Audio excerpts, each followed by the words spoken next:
This is the old Esther's kitchen. We used to be able to just walk by the restaurant, and then you would look in and you would see the pass, and you would just see all the chefs working, the whole rigmarole going on inside the restaurant. But if you get in close,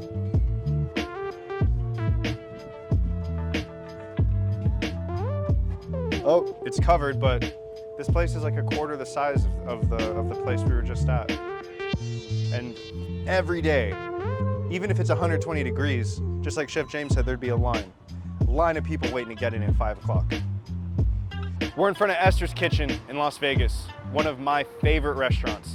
Chef James Trees is gonna show us how to make some pizza.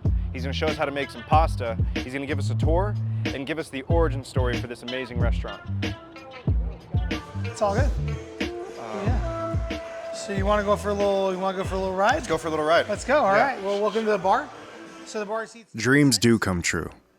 Chef James Trees is proof. Las Vegas native James Trees didn't just open a restaurant. He built a temple. Brick by brick, pasta noodle by pasta noodle. The man put in the hours, rolling the dough while the city slept, tasting sauces like a scientist, tweaking a formula to perfection. Every plate at Esther's Kitchen is a product of the archetypal grind. This restaurant is one of our city's wonders. This isn't some overnight Instagram hype spot. It's years of discipline, a relentless pursuit of the perfect technique, and the kind of love for food that touches the soul with every bite. We make focaccia, and we make focaccia for all Salito. We make panelé buns and panelé buns for Ada's. We make the sesame rolls, and we make brioche for brunch and stuff like that. So we bake a ton. Full bakery. Full bakery, which you'll see in a second. Then Chef Chris is getting all this ready. He's getting ready to go home. He's had a nice long day. Chef Chris. Yeah. Good to see you, man. Yeah. So Chris has been with us for 4.5, 5 years now. Fucking killing it, man. And Chris you know taught me garmager at the old Yeah. Esther's. Yeah. And then all of a sudden he got latex allergy, so now he works pizza. Ain't no gloves over here, you know? So this is our wood-fired oven. Dude, take a look at So this the thing. floor of Esther's original, this is the floor from the original Esther's. What? Yeah, so we took the tile, broke it up, and then we actually retiled the entire oven in the original flooring from Esther's. Oh my God. Yeah, and my buddy Anthony actually sold me three of these Punto Forni pizza ovens for less than a third of the price of one. Wow. The Where are only- the other two? One's in storage and one I gave away. Cool. Yeah, I mean, like I'm weird like that. If I don't need it, I'm like, take it, you know? Yeah. So yeah, and then so basically this is the pizza line, and then we'll get back to this. But here, let's cruise it back because there's an actual kitchen back there somewhere. The tile, the old Esther's. Yeah, pretty sick, right? That's pretty sick. So we walk right into here. This is our dish room. So our dish room now is bigger than our old kitchen. This is dish, right? So you have they come down, they drop all the plates, they scrape all their plates, they do all the things. They come this way. Trench drains for for dropping large products. Big 3-comp sink. This is a bar prep. So the bar has their own preparation area, so they're not in the kitchen. Yeah. Right? And then basically all of their batches go into these carboys, and that way they can fill their batch bottles very quickly. This is all of their strawberry syrup. Everything that they're prepping for the bar is right here, which is kind of awesome. Ice machines, double stacked on the cocktail cubes because we go through about 900 pounds of ice a day now. Yeah. So this is the bakery. This is Chef Morgan. She's our pastry chef. Hi, Chef. This is Anthony. He used to work with us. He's now doing videos and cool stuff like that. Nice to meet you. So we have the old 60-quart mixer, right? Give it a little paint job. And then this is the 140-quart spiral mixer that we use for bread. This is the baking oven. This is from Empire Baking Company in New York. And basically what they do is they build deck ovens. And so this deck oven will, basically what we can do with it is we can load it with this. So this slides down, locks in place, goes in, drops all the bread, you pull it back, it drops all the bread super evenly on the deck. And then you can hit it with steam.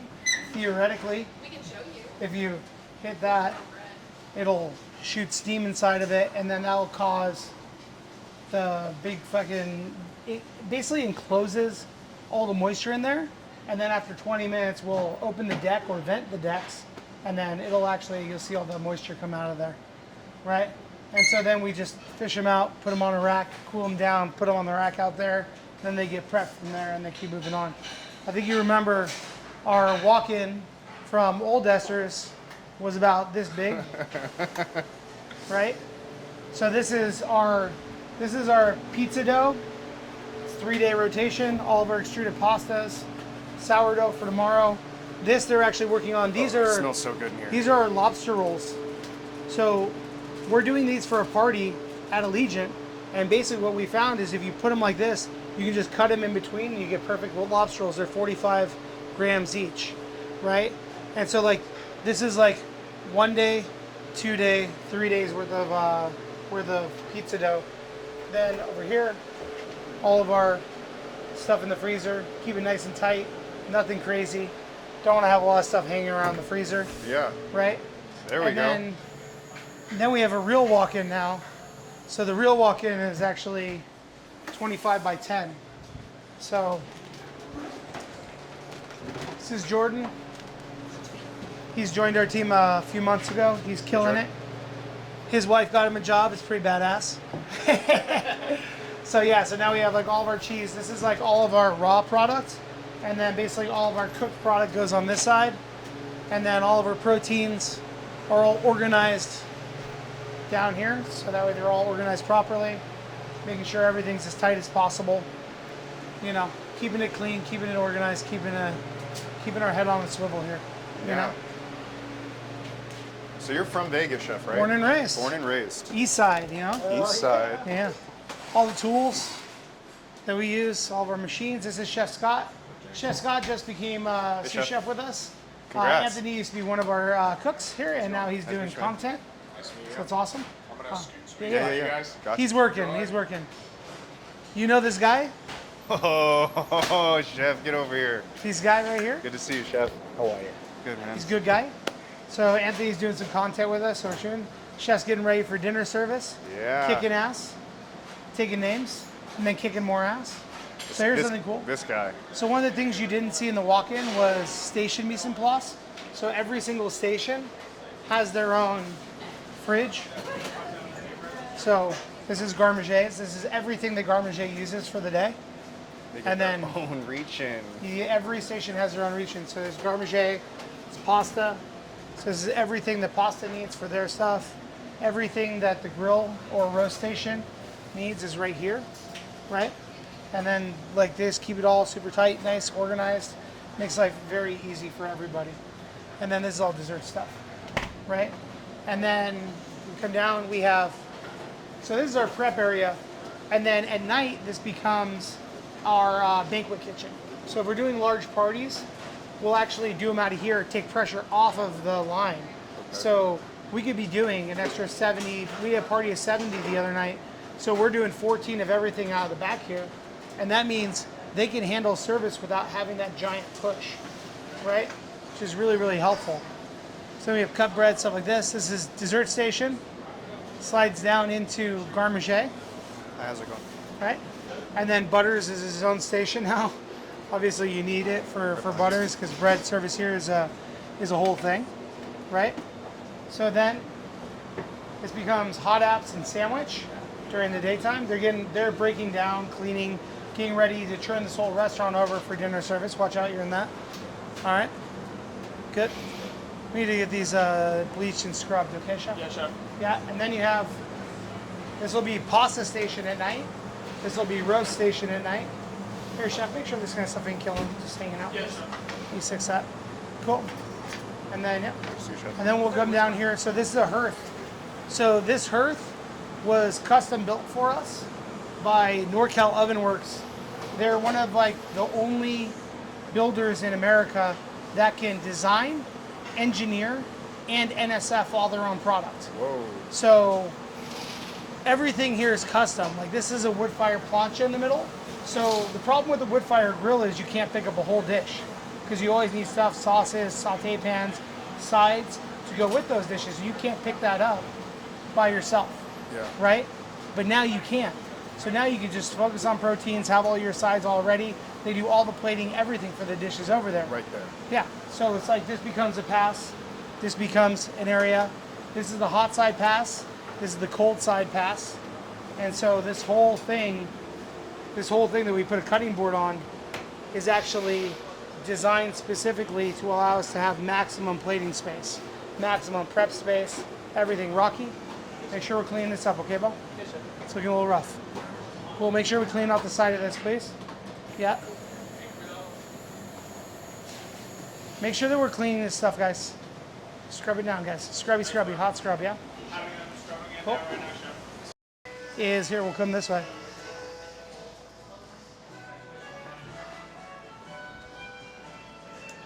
So the next thing that we're adding on, because like we don't have enough going on here.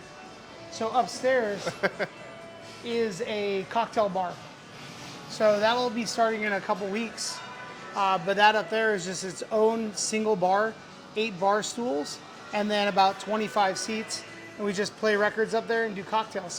Whoa. So if you're waiting for a table or a bar seat, or if you're waiting to have lunch, it's a perfect opportunity to, hang out, have a drink before we get you down here. Or if you just want to drink and you don't want to eat, instead of sitting at the bar, you can just go up there, hang out, have a quiet place to have a drink and just chill. What's that going to be called? Is there going to be a name for it? You know what? Everyone is calling it different things, so we're just trying to figure it out. Whatever one sticks. Whichever one sticks. I mean, we don't want to brand it because Esther's is Esther's, right? If it's part of Esther's, it's Esther's. So people are just saying upstairs. There's a Yaz album from 1989 called Upstairs at Eric's. So people are saying upstairs at Esther's. Okay. So we might have that. I think I have that record up there somewhere. So we might play that record as one of the things. I'll see you in a couple weeks. Yeah, it'll be a great place to grab a cocktail and just hang out. And we offer everything up there that we offer at the bar. So, we're not really required to have the elevator and all the ADA stuff. Plus, that was already there when we bought the building. So it's kind of nice. It was grandfathered in. Are you going to do any live music up there? You know what? It's too small for that. Yeah. It's really it's only 25, 30 people. I see.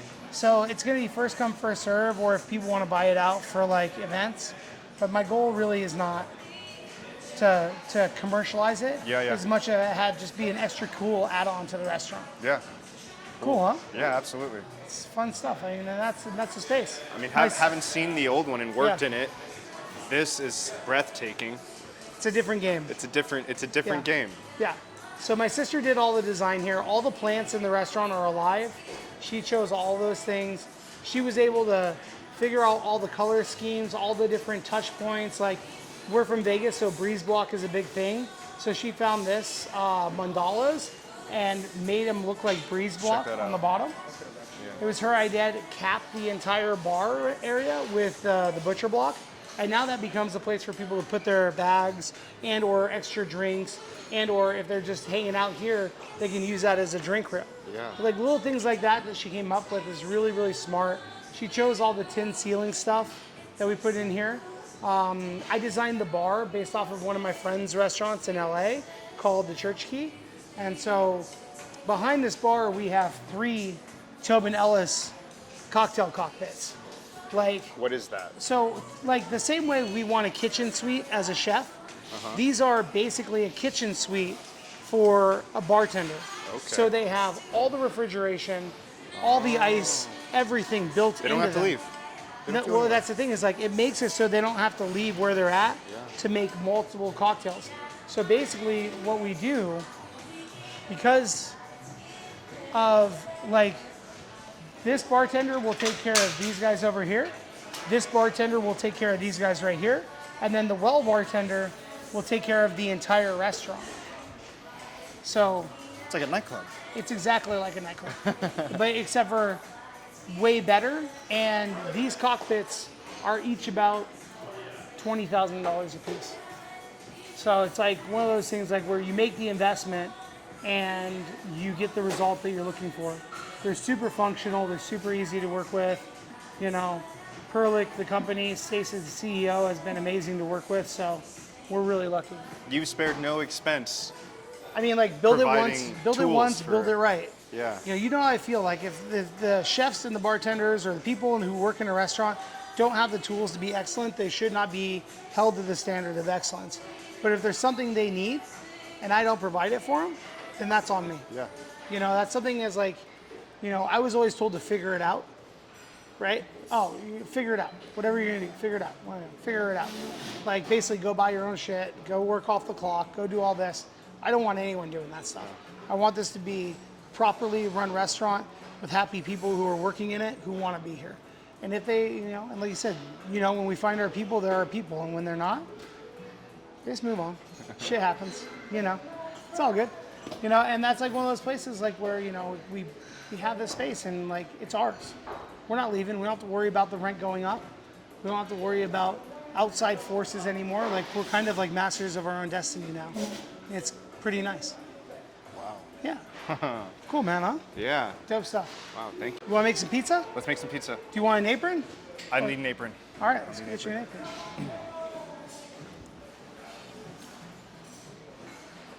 Everything is so thoughtful.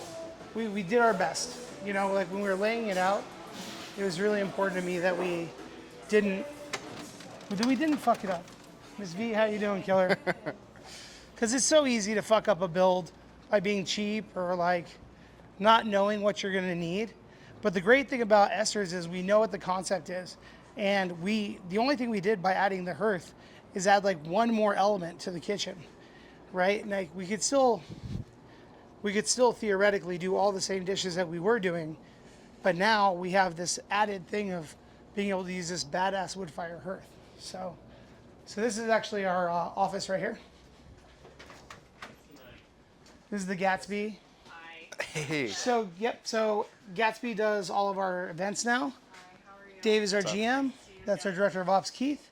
And this is our we look like a Silicon Valley startup in here. Paradise. Yes. We gotta have, if you guys are doing a shoot, so, you gotta have your crafty. Always have your crafty on hand, Don't want to make sure that no one doesn't have what they need in order to get through the day. It's like little things that we can do for our managers that really kind of like add a little bit of something extra, This is my desk. That's the reason why it has all that shit on it. So, yeah, fun stuff. Lots more stuff to look at, apparently. And then Thanks, guys. uniforms, apron for Anthony. Here you go, boss man. Oh, here we go. Let's go make a pizza.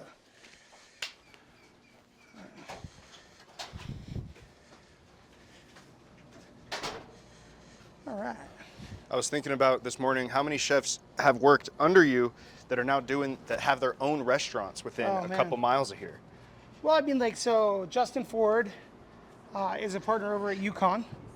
He's one. I love their cheeseburger. Dude, they have the best smash burger in town. It's I great. love that cheeseburger. But the problem is that Bobby, who is one of our servers, opened up Stay Tuned Burgers. So I love that cheeseburger. So both of those cheeseburgers have their thing going on here.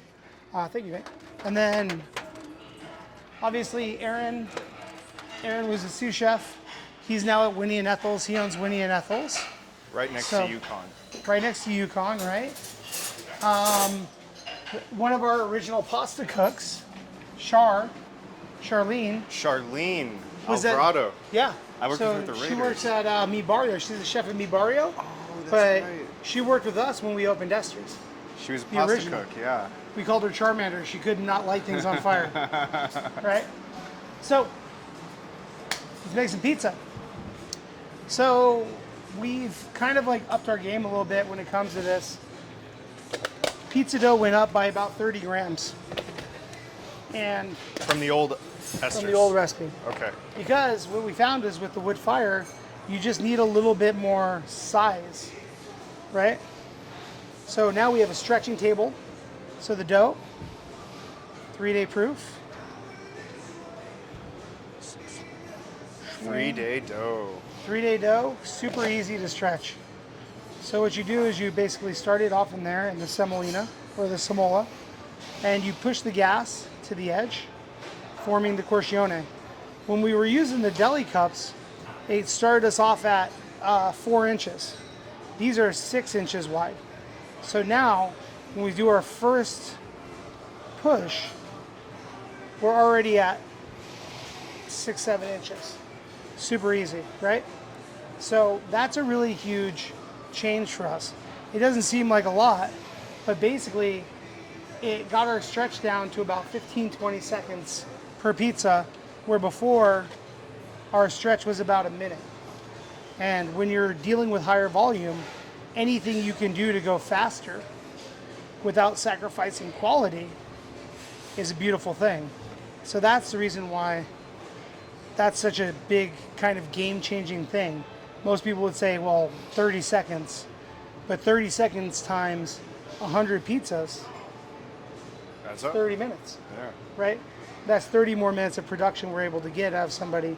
The other thing you might remember about Pizza Station was that it was always pizza, risotto, cauliflower, steak Everything sides. else on the menu. Right.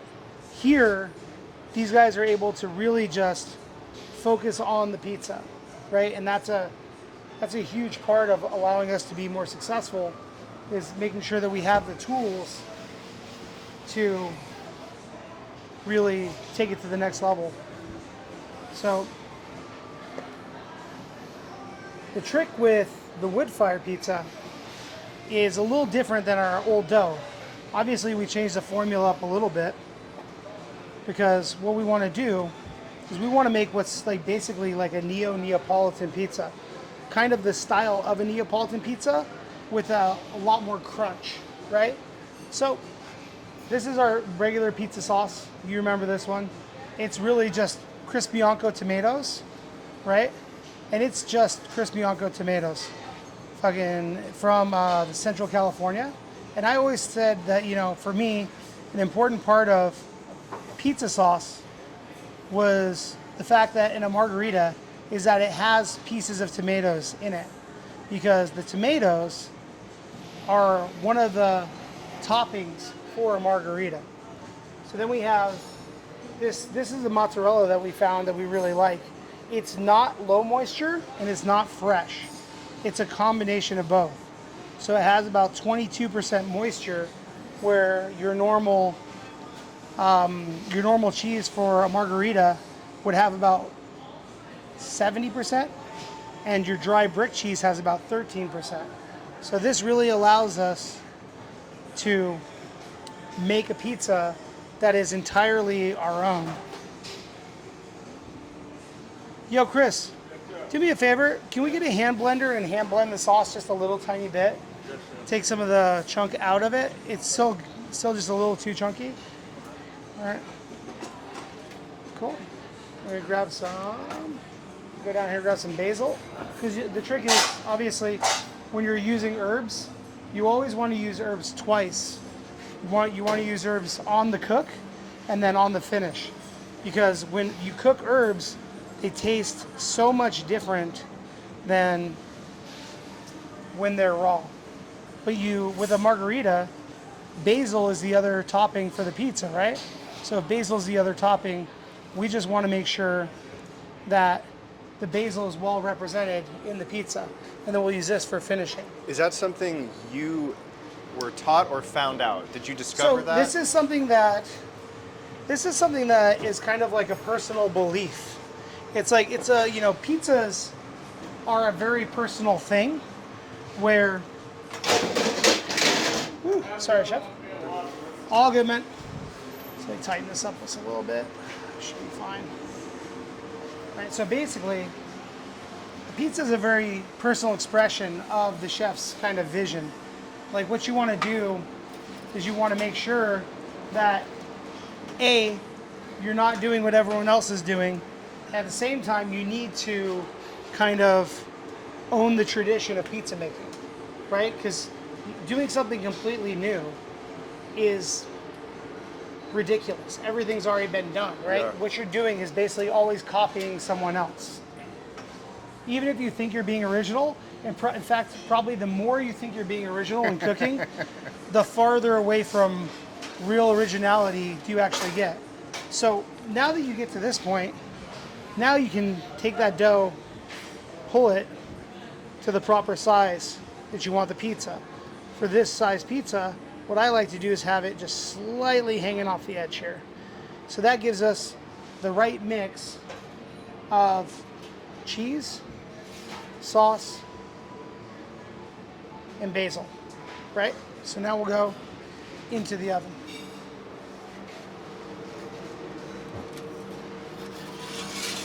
Right? This is a little wonky today. All right. So, we keep most This pizza heat. Catch it from that. most Neapolitan pizza places, they keep their oven between 800 and 900 degrees. I do not like pizzas that are cooked at that temperature. And the reason why, thank you so much, Chef. Yeah, can you have him wash this one for me, please?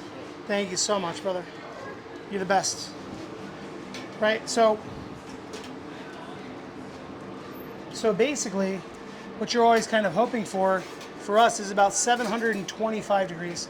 And what we're gonna watch is see how the gas that we push to the edge is coming up. Yeah. That creates the corcione, the crown of the pizza.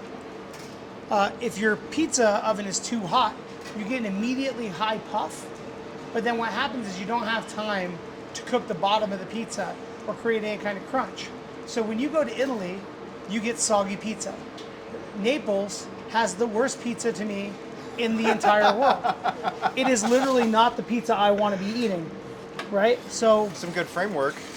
but here's the thing: is like what we're doing is Neapolitan, which is basically a newer version of a newer thought process of Neapolitan pizza. Like we're not doing anything crazily different than anything that they've ever done in Italy. What we're doing is our version of. Yeah. The same way the New York slice is a version of Roman style pizza alla palla, Yeah. right? And then Detroit style is a version of Sicilian pizza, right? So our artisanal American style gives us a pizza that is crunchier, a pizza that is like less floppy than a traditional 85% hydrated, quick fermented Neapolitan dough, right? So what we're able to do is we're able to create a pizza that might look like it's Neapolitan, but in reality, it has way more in common with what American tastes really are looking for. And so like rather than be a 90-second bake, everyone's like, oh, in and out in a minute, right? No, because what we need to do is actually cook the bottom of the pizza, right? So now, if we look at this, so what we'll do this is a little fun one. Might be a little hot, but check this out. So this is great, wonderful pizza, but look at the bottom. See that? See the undercarriage? Look at that speckle. See how it's, yeah, right? And the reason why it's special is because it's not made in the Italian style. Yeah. Italian people would be like, what is that? That's not pizza, right? But for us, this is an Esther's pizza. It has everything that we want in a pizza. It has more crunch, it has more flavor, right? Our sauce is very, very traditional, but we'll finish it with a little salt, a little pepper. This is basil oil that's made from pounds and pounds and pounds of basil. I'm sure you've made it a few times, right? And then we'll do the fresh basil on it. Boom. And this will give us pizza, which is, while honoring the tradition of the Italian style, extremely American, right? Like this is something that is not, it's not Neapolitan. No. It's not like some kind of like fancy dressed up version of a pizza. What it is it's an Esther's pizza, which is kind of awesome. We'll finish it with a little pecorino, right? Do like a little something out of the oven so you get the freshness of all the components that we're putting on there. And that's our pizza. Oh my Right? goodness. take a look at that. And that's just a margarita pizza. You know, now we have more fun stuff to play with. Yeah. You know, why don't you make one? Okay. Yeah. I'm gonna wash my hands real quick. Yeah, go do this. So you're ready to go. So flour your hands so you don't get any sticking. Yeah. Right? And then remember, like, we're always gonna pull this out later, so don't stress, all right? Okay. Good. So why don't we start with the top? So we have Pomodoro. This is a harissa. We have a couple different cheeses: smoked mozzarella, fontina, mozzarella, mushrooms, lamb sausage, garlic confit. Fucking Besides the margarita, Yeah. what is the pizza that you think you will always want on the menu? At least yearly. I mean, at least yearly, that would be a mushroom pie. Okay. So for that one, we're gonna start with a little bit of truffle panna. So the truffle panna is mascarpone from Joya, right? And what we learned is you don't want to like streak it, you just want to dab it, right? Cool. So then the next thing we're gonna want to do is obviously put some cheese on it. So I do a little bit of mozzarella and a little fontina, right? And so like this is kind of cool. We actually learned how to do this. This is confit mushrooms. And here's another thing about this pizza. I don't like to just spread cheese. I actually like to drop little bundles of cheese because they have a tendency of spreading to places I don't want them to be, right? Well, so this is like a really nice white base. If we just bake that, we can call that a quattro formaggi, right? Yeah. Because it's got fontina, mozzarella, pecorino, and truffle on it, right? So then we're gonna go with, and the trick is like don't overtop. This is a big thing with pizzerias, like especially like when you're cooking for your friends. This is something that I try to tell all my cooks. I'm like, if it was your friend, what would you do? You would add more mushrooms, you'd add more cheese, you'd add more of all these different components. You know what that does? Weighs it down. Ruins the pizza. So then, instead of giving your friends like a better version of something, you get a crappier, heavier, cheesier, not so great version Blown out, of that caricatured pizza. Exactly, right? A little fresh parsley on there, right? So this is the base for our mushroom pie, right? Super easy. But when you put it on when you're putting it on the lip here, let's get on here. Let's just make sure we don't mess this up, right? Got caught like a little bit, right? So when it does that, right? So now when you open that pizza up, right? The trick is not to degas the edge, right? Boom, boom, boom, boom. Cool. And then what you want to do is you want to push all these things out to where they're not. So, or else you have this big porzione and then the pizza in the middle looks like a bowl, right? So now we got our basic shape. I'm gonna do that. Good. And then I'll look at this and say, oh, you know what? If I don't put a little bit of pecorino right there or Parmesan right there, what'll end up happening is they'll get a dry spot. And you don't want a dry spot on a pizza. So if that happens, you're gonna come back over, look at this, and go, okay. Because Just that a can little- burn, right? It will definitely burn because the oven is so hot. And then all of a sudden, you have the right combination of flavors in the right places, so when you go to cut it, it's nice and even, right? So, same thing. Put that in the oven. Piece of cheese flew off there, so we're gonna have to go fish that out later. That's always a fun one. Leave that for my boy later, you know? Set him up. Right, and so that's basically making pizzas, man. It's like, it's one of those things where it's a lot of, like good cooking, right? Good cooking is always the same thing. It's a lot of very simple steps done very well. Yeah. And the difference between good and great is the little details, right? And that's, we don't say that we're great. We let everyone else talk for us.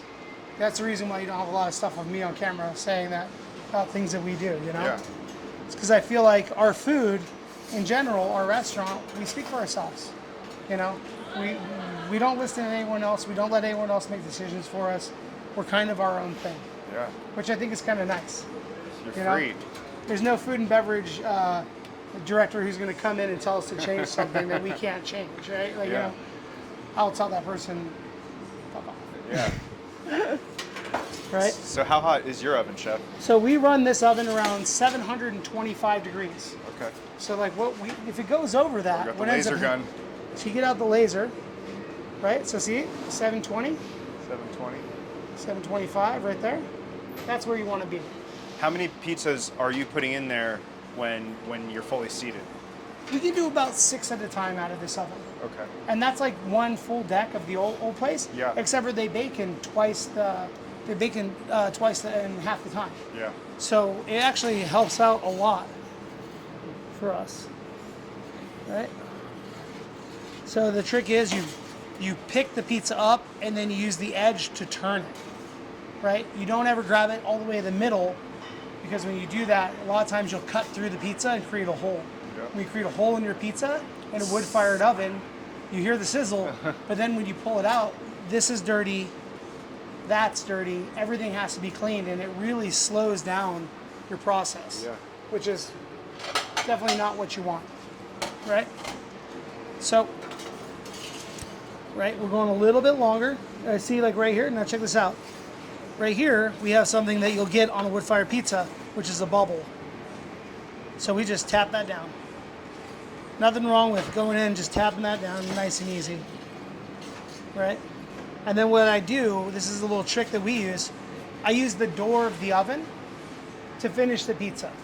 It's a little bit cooler, but it really allows you to get that even color all the way around your pizza without having the big, thick, burnt black edge that you see on a lot of Neapolitan Yeah. pizzas, because they're not turning their pizzas and they don't know how to use. They just put it in they just dome it and then. Right, exactly.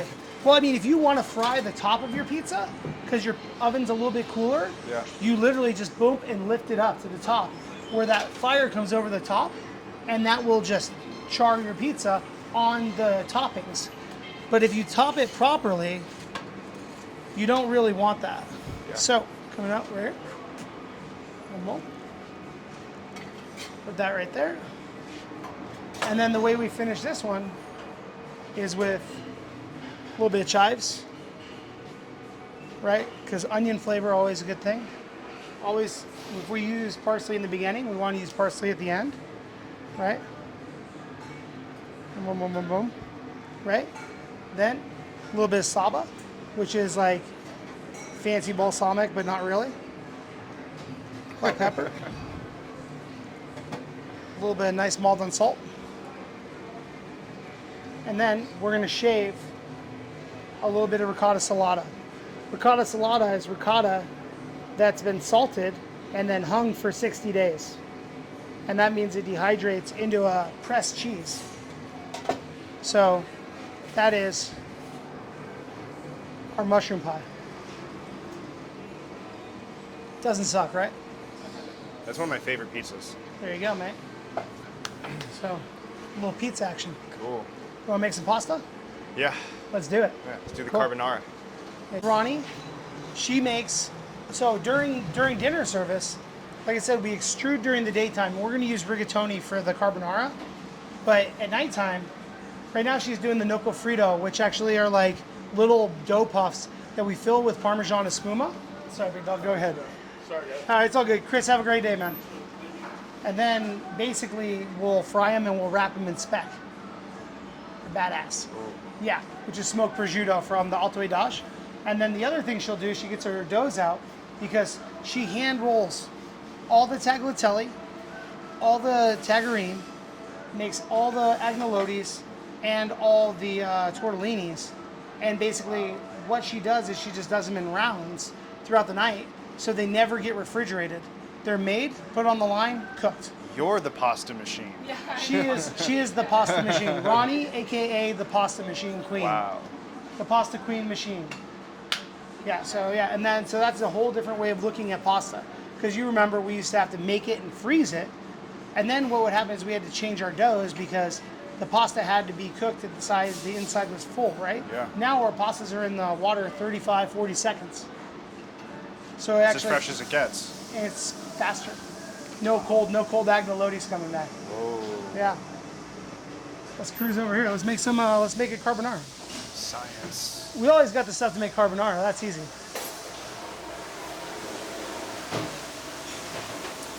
If aliens came here today and I had to explain everything to them with one dish, it would be your carbonara.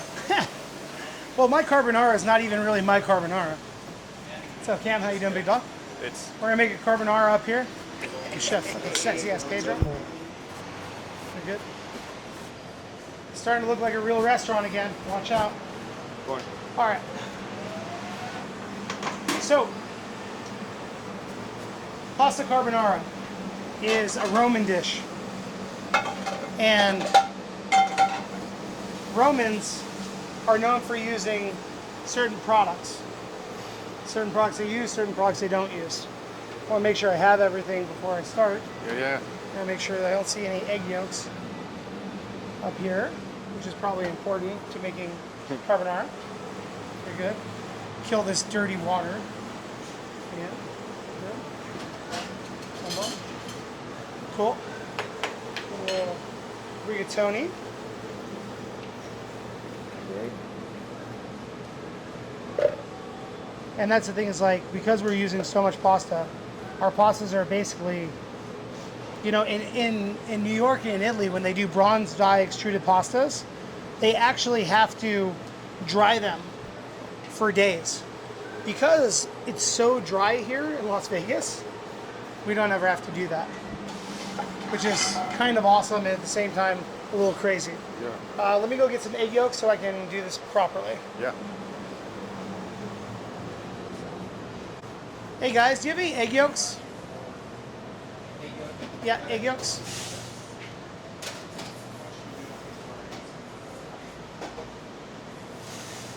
How you guys looking? Samo, how you looking? Good, good, good. Are you on roast today? Who's on pizza today? Andrew should be scheduled to be here, so. We shall see. Okay. All good. Do you want to give me two little metal bowls? Two metal bowls. Oh, you know what? It's fine. Don't worry about it. It's fine. Yeah.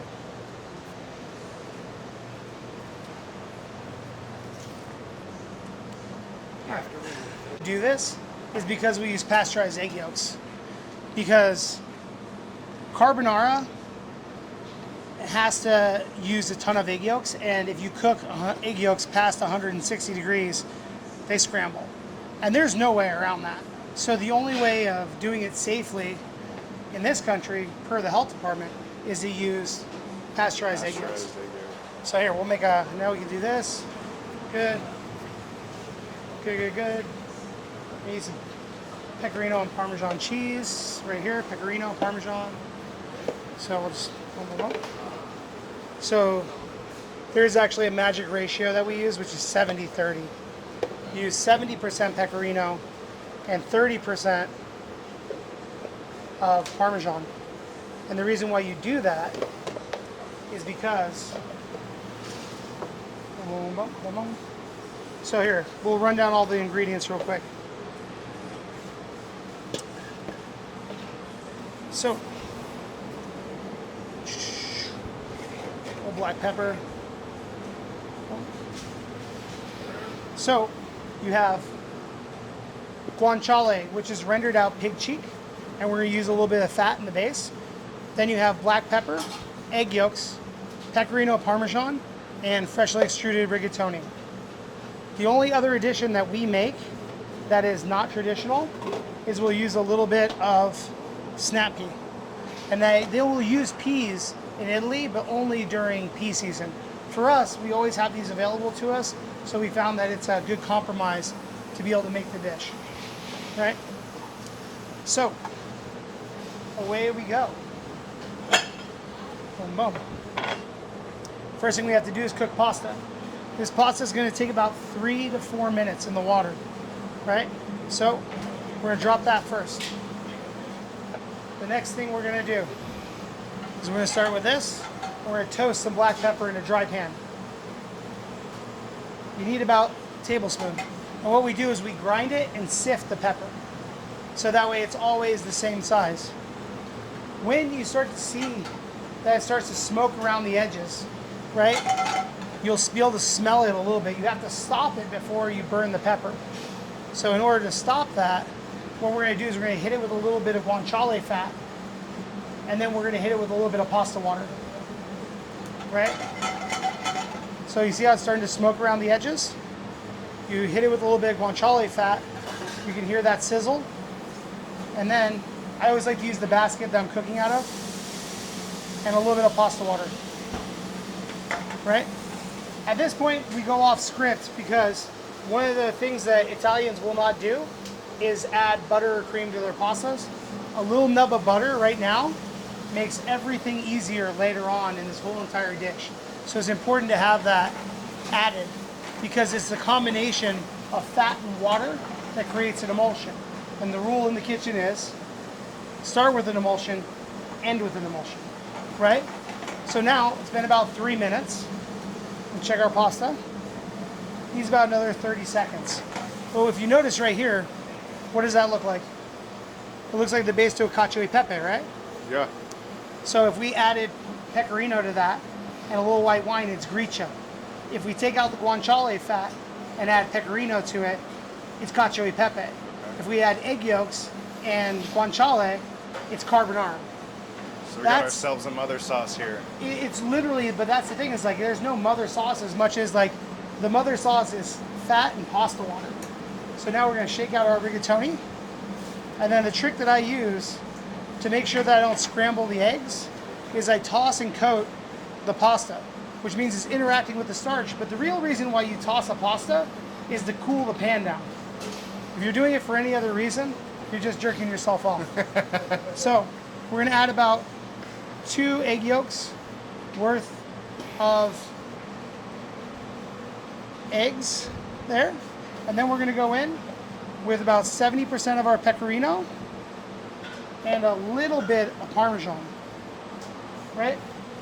When we come back over here, we're going to toss it together. Our only goal here is to not scramble the eggs, and at the same time, see how it's all chunky? It just needs a little more pasta water. It just needs a little bit of a stir. And then there's something that we do that not a lot of people know about, which is we rest the pasta. We'll put it up there where it's not hot for about 1 minute to 2 minutes. We'll actually plate all the other pastas, and the carbonara always goes last. And the reason why that is because that sauce, those eggs are still cooking, that cheese is still melting, right? And if you don't take that into account, what ends up happening is you end up ruining the dish. It can scramble, it can look shitty. So like just letting it sit for a second, you can see the difference in the pasta, right? Glossy. You adjust it with a tiny bit more pasta water, and then you finish it with some of the peas and then some of our rendered guanciale, which adds crunch. If we put that in the beginning, it would get soggy. And what we don't want to have happen is we don't want to have that be soggy. Now at the end, see how I'm just slowly, as this thing gets thicker, I'm fighting it. I'm actually watching it to make sure that I get the sauce consistency that I want. That is the sauce consistency I want. When we talk about nappe, that's nappe. You don't want it thicker than that. If it's thicker than that, by the time they get halfway through the bowl, they have a locked up bowl of pasta. So then we put that into our thing. And then we'll finish it with a little bit of black pepper, super traditional, a little bit of pecorino, boom, boom, boom, and a little more crunchy guanciale on top. We'll just kind of break these things up, and there'll be just a little extra crunch on top. And that's it. That's our carbonara. Wow. This is my favorite dish There you go. in the whole town right now. But the thing is, like, what we didn't add to that, we didn't add salt. We don't add salt to our pasta water either. Yeah. Right? Because we actually add salt to our pasta when we make it. Because we extrude all of our pasta, we can control the recipe. Yeah. Right? We don't need, because the problem with putting salt in the pasta cooker is it's constantly recycling water. It recycles about 13 gallons of water a minute. So that means that water that you just salted is already gone. So you have super uneven seasoning when people are adding salt to pasta cookers. So that's the reason why we don't do that. We add salt to the product, which actually helps it dry faster, which creates a more consistent take on the carbonara. Cool, huh? Wow. They put that up in the window Yep. and they sell it. Game over. Game over. Pasta. Thank you, chef. You got it, brother. Holy smokes. The fryer, la flor. Necesito, yeah. Thanks, easy breezy, right? Absolutely. Chef Pedro is the fucking man. See you, chef. Oh, Hey girl, how you doing? Come on guys, let's get out here. Hi girl, how you doing, Penelope? Good, good. Watch out, a little slippery guys. Don't die, a little slippery, don't die. Oh, I don't wear non-slips. I wear the don't dies. Yeah, let's go back over to your spot here. Yeah, fun shit, huh? absolutely. There you go. Do you want me to bring the food over? Actually, yeah. Let's Yeah, let's grab it. Yeah, let's grab it so you can have it in case you want That's to. the whole reason I came. Yeah, yeah. Hey, guy, how you doing? I'm eating one of your eggs, bro. Do me a favor. Is there grab that pasta, bring it over to 303. You're good. Miss Ronnie, can I borrow the pizza cutter real quick? Yeah, yeah. So see what she's doing here? Yeah. She's making a laminated pasta. It's a great question, right? Yeah, go find it. Yeah, yeah. All good. What's that? Is that the tagliatelle? So what we do is we cut tagliatelle and then we put it on top of our agnolotti dough and then we run it through, and that creates the lines. How cool is that? Dude, science over here. Dude, we're just layering up some pasta. Nothing fancy, man. How are you guys looking? You guys feeling good? Where's Andrew? Oh. Whoops. Yeah, we're good. It's good. Watch out. Watch out. It's all good. It's all good. Okay. So who do we have? Call it. See if Carl wants to come in. Yes. Dirk's flight home from I think so. Texas got canceled and pushed back to 6. So he's not. Yeah, Sam went to Yukon for a little bit, from my Yeah, understanding. yeah. Sammy went over to Yukon. He was hanging out there. That's the reason why he has no problem jumping on pizza tonight. Yeah. It's easy for him. Yeah, yeah. So yeah, what's next part of the shot? What do you want to Next talk part of the shot. Do you guys want to talk about origin story, all that stuff? Yeah. Cool. All right. Awesome. Yeah. Tell us about the beginning of Esther's. All right. So, they say that an overnight success takes 25 years. Right? Yeah. I mean, like, that's really what it comes down to. Like, when people, like, think, like, oh, I just decided to open a restaurant. I was actually a corporate chef in Los Angeles for a restaurant group of about 20 restaurants and ran all those successfully. And I knew at that point it was time for me to do my own thing. Yeah. I was living in LA, walking on the beach every day in Venice. I had a great life. And so why did I throw it all away to come here to come back to Vegas, right? It's because, like, I always say there's only so much air in a room, right? And I saw in Los Angeles that there wasn't going to be a place for me to continue to grow and continue to be able to make my life what I wanted it to be. I could have been a great corporate chef. I could have opened my own restaurant in LA. It would have been a nice little neighborhood spot. I said, well, why don't I just go to Vegas and do that where it's like a third of the price, Yeah. right? So I came out here and we looked around, and I couldn't find anywhere in Las Vegas to open a restaurant. Everything was strip malls and pre-made developments and strip malls and strip malls and strip malls, right? And I was like, doesn't have the right feel. And then we were actually driving to Fremont East from the Strip, and we drove up Main Street and with me and my sister. And I was like, what is this area? And she's like, oh, it's just industrial, it's nothing. They call it the Arts District. I was like, wait, it's an Arts District? I was like, first of all, awesome. And I saw antique store, coffee shop, coffee shop. And I'm like, so where are the restaurants down here? And my sister said, there are no restaurants down here. And I was like, this is perfect to open a restaurant. This area is perfect for it. And she was like, no one comes down here. It's not a thing. California Street was like dirt. It wasn't even like a street. This building over here was not even built yet.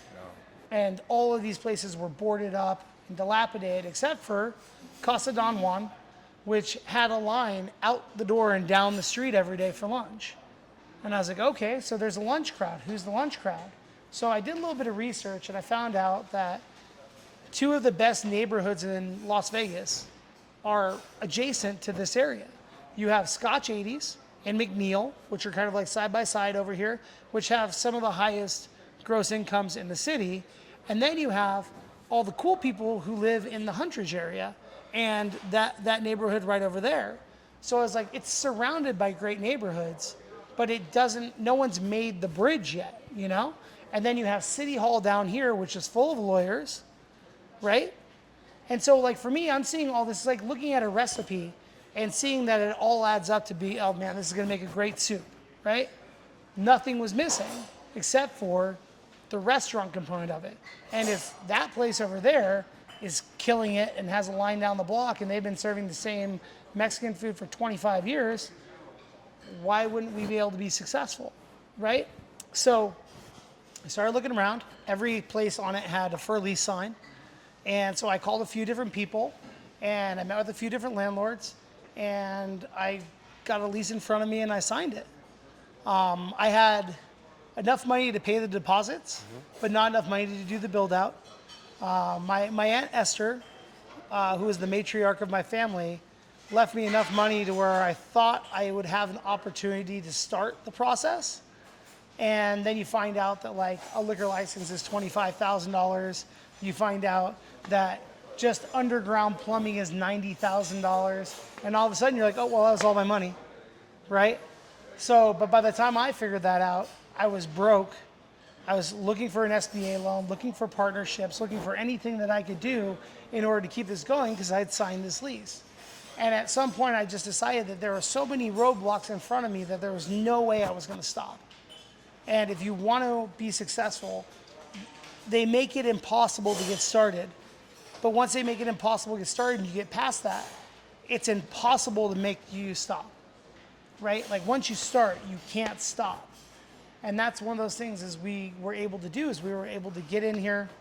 We were able to start that little restaurant, 68 seats. It took us a year to get the financing, funding, and build the restaurant. And January 2nd of 2018 was our first day.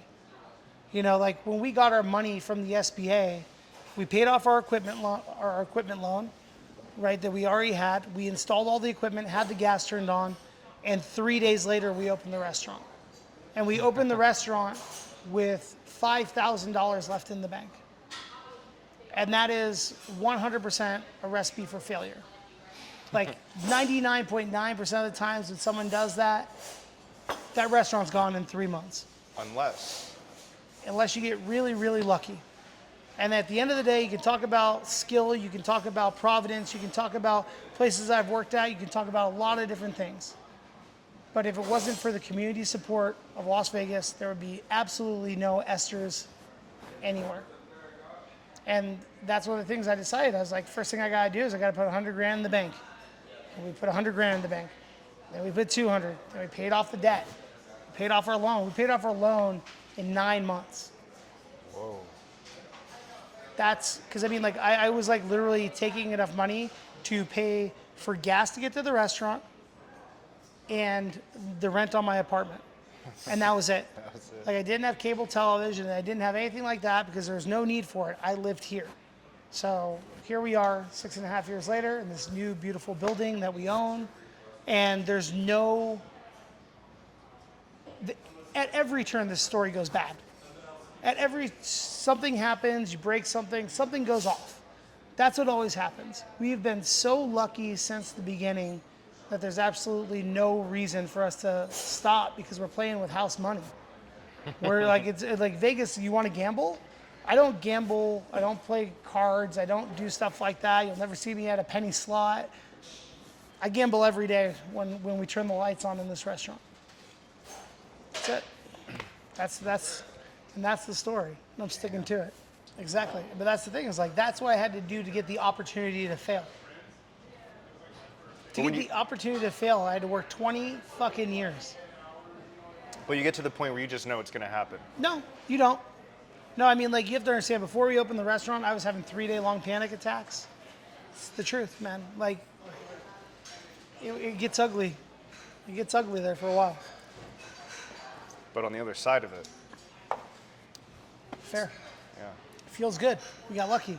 But I mean, like, luck, it has so much to do with it. And anyone who says, like, oh, yeah, that's the way I planned it, this is all fucking, like, exactly as I envisioned it. No, not at all. Bullshit. That's a complete and fabricated lie. I couldn't even tell it to myself. Right? So, that's the move, huh? Oh, thank you, Chef. You got it, brother. Yeah, this is awesome. Good to see you, Anthony. Yeah. Yeah, man. Do you have the shaver? The microplane shaver? Yeah, we're probably gonna need it. Hi. James Trees took Esther's Kitchen from a cozy neighborhood spot to a full-blown powerhouse, expanding the size into a space more than twice the size of the old restaurant without losing an ounce of its soul. Growth like that isn't just about square footage, it's about vision. Vision and the ability to scale without compromise. He built something bigger, and more importantly, he made it better, proving that real success comes from staying true to the craft and not fearing the challenge of leveling up. Complacency is a 4-letter word at Esther's Kitchen.